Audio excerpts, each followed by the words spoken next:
Our next speaker tonight, his name is Nina Joy. Just over a year ago, Nina was about to have no ordinary day. But then Nina, as you'll soon find out, is no ordinary woman. On the 21st of August 2012, Nina was diagnosed with stage 3 breast cancer. This was to prove to be the start of a long, very difficult, but ultimately a very inspiring journey.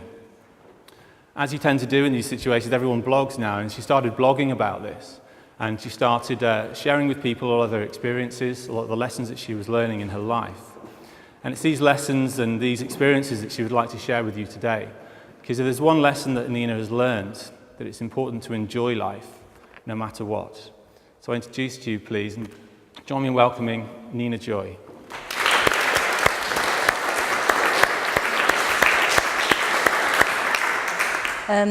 As speakers, we're used to sharing information about ourselves, experiences, thoughts, feelings. And you've heard a little bit about me, some really personal stuff already. However, hang on to your hat, it's going to get more personal. I may even use the word nipple. So if there's anyone really sensitive, I'll apologise in advance, because I never know quite what I'm going to say. And I figure if I can share some of my stuff and if it helps anybody, then that makes me very happy. And I like to be happy. I've got a name called Nina Joy. Go figure. So what I'd like to do today is just share maybe a couple of the things that I've done that gets me where I am today. I like to think I'm maybe not exactly what people expect when they hear where my story starts. My diagnosis, as Mike said to you, was last summer. Before that, I would have been one of the people in this room who didn't put their hands up. There was no one in my family who'd had cancer. I didn't have anybody close to me who had, I'm lucky enough to say. So I was an absolute cancer virgin. I remember that appointment was at LGI in the centre of Leeds.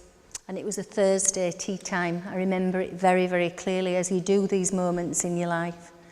And I came out and everything's carrying on, isn't it? Because life does. So it's a busy rush hour and everybody's chatting and cars going. And I just felt as though my whole world had ended.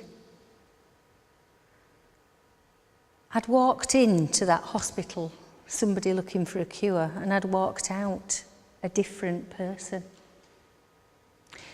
I've thought I'd like to try and help you feel how that is.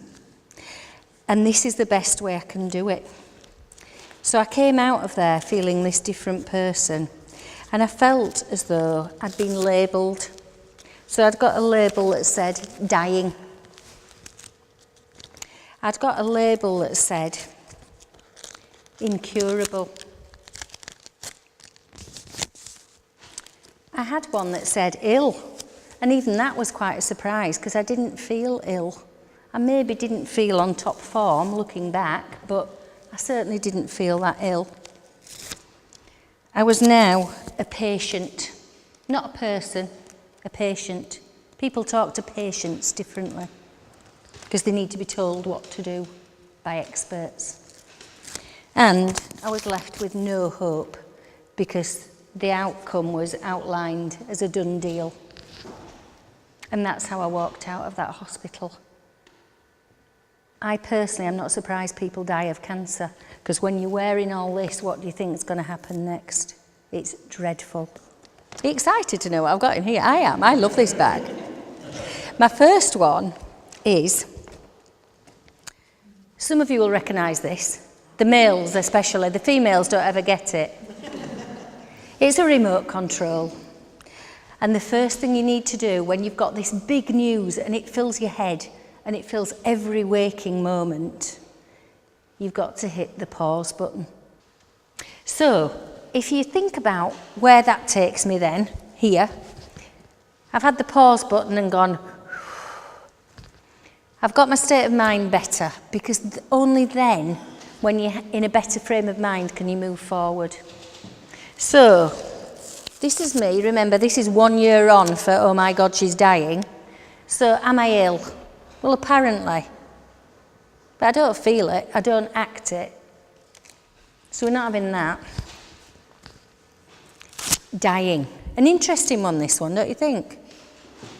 Do you know what? I hate to break it to you. We're all dying. It starts the day you're born. So, okay, I'm no worse off than anybody else, am I? So, all right then. Patient. Now, the thought of patient in a sentence with me, you know, Nina is patient, I don't think so. I will not be spoken to as a patient because the person in charge of my health is me. My doctor now says to me, I think I'd like a chest x-ray. Is that okay by you, Nina? And I go, it might be. We'll have a think. Incurable. I thought this one was interesting too. When I was given that verdict from the doctor, she'd never met me before. She's an expert on cancer. She's a very clever lady. But she'd never met me before. I thought this was bad for someone to label me incurable. I did think it was okay for her to tell me that she can't cure me, because she can speak for herself, but she sure as hell is not going to be speaking for me.